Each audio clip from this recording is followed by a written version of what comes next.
Assalamualaikum warahmatullahi wabarakatuh. Perkenalkan, nama saya Tara Rizkika dengan NIM 23003147 dari Departemen Pendidikan Luar Biasa. Di sini saya akan menjelaskan tentang konsep kepemimpinan dengan mata kuliah Administrasi dan Supervisi Pendidikan yang diampu oleh Bapak Dr. Hanif Al-Qadri, MPD. Yang pertama yaitu ada sebab-sebab timbulnya pemimpin. Ada 3 teori yang mendasarinya. Yang pertama yaitu teori genetis, yang kedua yaitu teori sosial, dan yang ketiga yaitu teori ekologis. Pengertian dari istilah kepemimpinan ini dari sudut pandang ahli atau beberapa pakar di bidang manajemen pendidikan. Misalnya beberapa pendapat yang kita coba angkat yang dijelaskan oleh Outward yang menyatakan bahwa kepemimpinan itu sebenarnya adalah teknik kemampuan seseorang dalam mempengaruhi orang lain, mempengaruhi orang-orang yang dipimpin agar mau bekerja sama untuk melakukan tujuan yang diinginkan oleh bersama.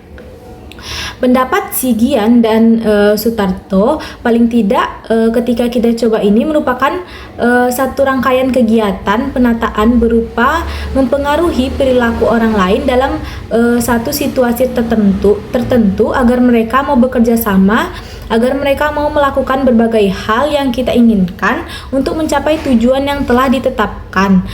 Pendapat yang sangat lama terkait dengan kepemimpinan yang dijelaskan oleh teori dan juga Franklin menyatakan bahwa kepemimpinan itu sebenarnya pada prinsipnya adalah terkait dengan hubungan-hubungan yang erat yang ada dalam diri seseorang atau pemimpin dalam rangka mempengaruhi orang-orang yang dipimpinnya untuk bekerja sama bersama-sama secara sadar dalam hubungan tugas untuk mencapai keinginannya yang diharapkan. Sedangkan Franklin Gilmore menyatakan bahwa kepemimpinan itu adalah satu kemampuan, satu skill yang membuat orang-orang bertindak sesuai dengan apa yang diinginkan oleh orang yang bersangkutan. Jadi bisa kita simpulkan sebenarnya namanya kepemimpinan itu adalah skill kemampuan seseorang dalam mempengaruhi orang lain. Orang lain yang dimaksud adalah orang-orang memang kita pimpin atau dalam satu lembaga, yaitu karyawan, skill mempengaruhi mereka agar mau melakukan apa yang kita inginkan dalam konteks pekerjaan dalam rangka mencapai tujuan bersama.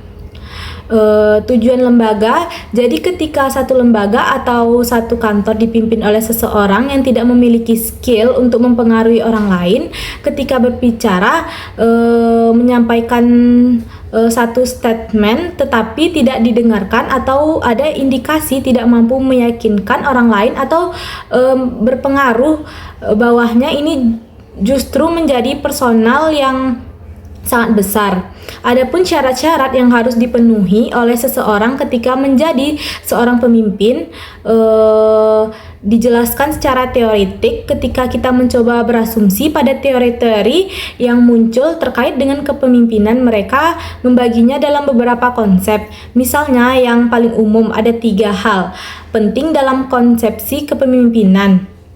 Dalam konteks ini, syarat-syarat kepemimpinan itu dilihat dari 3 hal. Yang pertama yaitu kekuasaan. Itu adalah satu otoritas atau legalitas yang memberikan wewenang kepada seorang pemimpin untuk mempengaruhi, kemudian menggerakkan, bahwa hanya menggerakkan karyawannya, pemimpinnya untuk berbuat sesuatu dalam rangka menyelesaikan tugas dan pekerjaan yang diberikan. Yang kedua yaitu kaitannya terkait dengan kewibawaan. Kewibawaan itu sendiri merupakan keunggulan, kelebihan, keutamaan seseorang sehingga pemimpin mampu mengatur orang lain. Dan ada juga faktor X yang menyebabkan orang lain tanpa disadari mau mengikuti dan patuh pada apa yang disampaikan oleh mereka. Dan yang ketiga yaitu ada syarat kepemimpinan itu dalam konteks ini adalah kemampuan, yaitu kemampuan dari sumber daya kekuatan, kesanggupan, termasuk kecakapan secara teknis, sosial, dan skill-skill lain yang memang dipengaruhi, yang dimiliki oleh seseorang yang melebihi orang-orang sekitarnya. Syarat menjadi pemimpin itu adalah orang-orang yang satu memiliki kekuasaan, yang kedua punya kewibawaan, dan yang ketiga mempunyai kemampuan. Kalau pendapat James Ely dalam jurnalnya dinyatakan bahwa pemimpin itu dimanapun dia berada harus mempunyai kelebihan yang layak dan itu tidak memiliki oleh banyak orang di sekitar mereka. Artinya kalau memiliki skill yang dimaksudkan jauh melebihi kemampuan yang dimiliki oleh orang-orang yang dipimpinnya. Mulai yang pertama yaitu adalah kepastian, kecerdasan, kewaspadaan, termasuk kemampuan komunikasi dan berbicara, dan kemampuan mereka dalam menilai, yaitu menilai orang lain, menilai pekerjaan, menilai dan melakukan analisis terhadap lembaga. Yang kedua yaitu kaitannya adalah dengan prestasi tertentu. Yang dimaksud adalah orang-orang yang berhak menjadi pemimpin adalah secara legal memiliki prestasi mampu dibandingkan orang lain. Yaitu gelar kesarjanaannya, artinya secara edukasi mereka memang dipandang punya kelebihan, punya level pendidikan yang jauh lebih tinggi.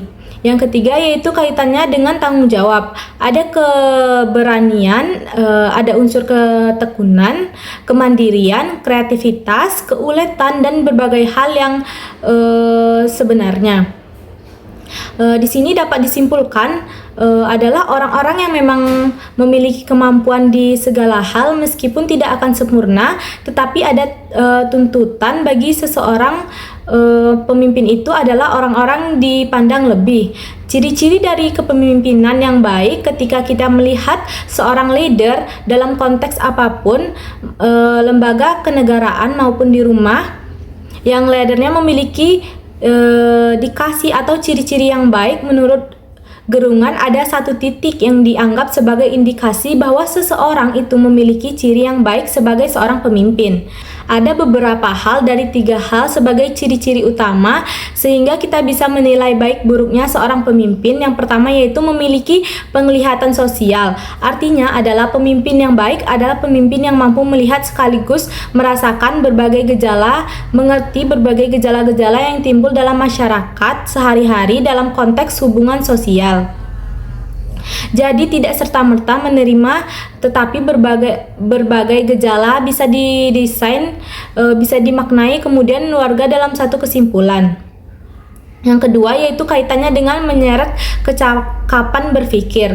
Kecakapan berpikir abstrak yang dimaksud di sini adalah bahwa seorang pemimpin selayaknya mempunyai kemampuan otak yang cerdas, pintar, intelijensi yang tinggi. Dan yang ketiga yaitu ciri-ciri dari kepemimpinan yang baik itu adalah keseimbangan emosi. Artinya adalah seorang pemimpin seharusnya adalah orang yang stabil secara emosi, tidak mudah naik darah, tidak mudah emosi, membuat ribut yang menandakan emosinya belum mantap atau labil sehingga menyulitkan ketika mengambil keputusan atau berhadapan pada kondisi-kondisi yang mau menuntut dia untuk mengambil keputusan yang lebih baik.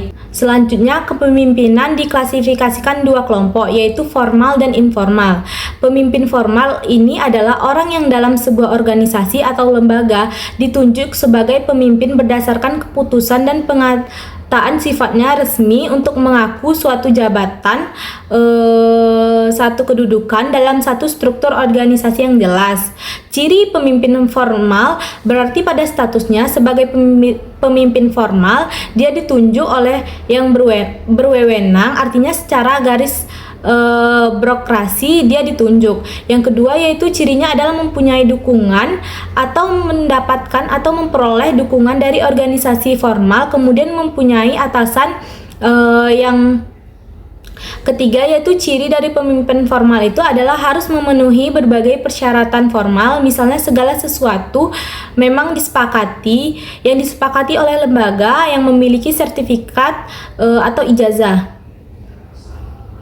Ciri-ciri pemimpin informal itu adalah yang pertama, masyarakat atau kelompok bahkan bisa lebih besar dari satu lembaga itu mengakui dirinya sebagai pemimpin tanpa dimintai akui sebagai pemimpin. Artinya ada satu pengaruh yang luar biasa, pengaruh personal yang membuat dia akhirnya diterima dan diakui.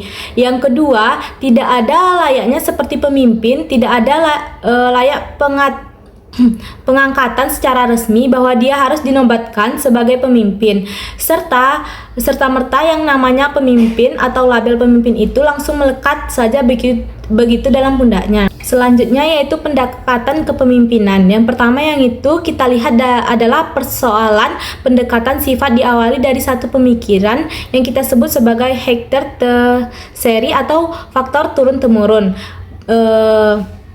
Bahwa namanya pemimpin itu tidak seakan pada garis keturunan. Kemudian dikembangkan adanya teori baru yang bernama cycle karakteristik teori di mana timbul satu statement pemimpin itu dapat diciptakan melalui latihan sehingga setiap orang mempunyai potensi untuk menjadi pemimpin. Karena kondisi ini ketika bersinergi layak bagi seorang pemimpin itu memiliki sifat-sifat yang baik yang harus mereka miliki sudah menjadi seorang pemimpin. Sifat-sifat yang dimaksud adalah memiliki ketakwaan kepada Tuhan, cakap dan cerdik, kemudian jujur secara jasmani dan tegas skill. Yang kedua yaitu pendekatan perilaku adalah satu konteks keberhasilan dan kegagalan seseorang yang dimaksudkan di sini adalah kegagalan dan keberhasilan seorang pemimpin yang dilakukan oleh gaya mereka dalam bersikap dan bertindak dalam mengambil berbagai proses kebijakan dalam proses memimpin. Dan yang ketiga yaitu pendekatan itu kita disebut sebagai pendekatan kontingensi. Dalam pandangan ini artinya adalah untuk mengurus satu organisasi dapat dilakukan dengan paralel tunggal untuk segala situasi dan pada kenyataannya di tiap-tiap organisasi memiliki ciri khusus yang tidak sama, bahkan organisasi sejenis akan menghadapi masalah-masalah berbeda. Karena itu sebenarnya tidak dapat dipimpin dan perilaku tunggal untuk segala situasi yang di situasinya sebenarnya juga berbeda. Situasi yang berbeda harus dihadapi dengan perilaku kepemimpinan. Yang terakhir yaitu adalah pendekatan terpadu. Pendekatan terpadu ini menurut Shirley and Blanchard, dia memadukan teori ke dalam pendekatan kepemimpinan situasional yang dimaksud menunjukkan adanya kesamaan dari berbagai macam perbedaan di antara semua teori-teori yang muncul. Baik, sekian penjelasan materi dari saya. Kalau ada salah-salah kata, saya mohon maaf. Saya akhiri dengan Assalamualaikum warahmatullahi wabarakatuh.